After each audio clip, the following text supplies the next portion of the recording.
Hi, I'm your host Chris An, and welcome to Poetry Times. Tonight, we'll be talking about Shakespeare's Sonnet 149. We have a special guest, Shakespeare himself.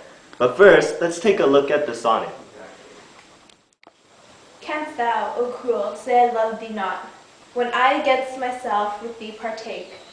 Do I not think on thee, when I forgot, am of myself, all tyrant, for thy sake? Who hated thee, that do I call my friend? On whom frownst thou, that I do fawn upon? Nay, if thou lurest on me, do I not spend revenge upon myself with present moan? What merit do I in myself respect, that is so proud thy service to despise, when all my best doth worship thy defect, commanded by the motion of thine eyes?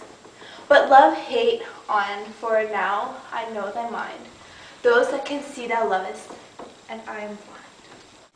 Wow! It's an honor to have you here. Great to be here too. Want to tell us a little bit about your sonnet?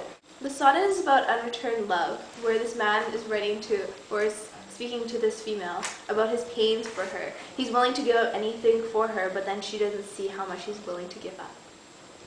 Alright, so I noticed the mood was very spiteful, with words like cruel, tyrant, hateth, revenge, and despise. Would you like to explain your choice of words?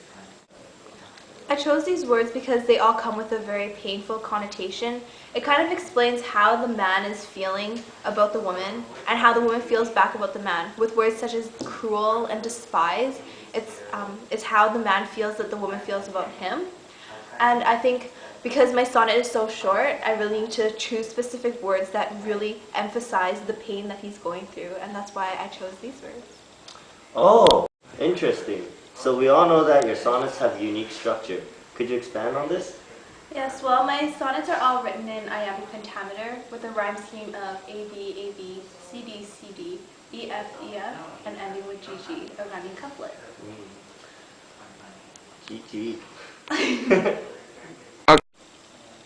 Now we're going to take a couple questions from the audience. I noticed that in the last time you wrote I'm blind, but I can see you're fine, so what's up with that? Well, about that, when I say I am blind, it doesn't literally mean I am blind. It's more of a metaphor for that the man is blinded by love. Ah. Can you repeat that, please?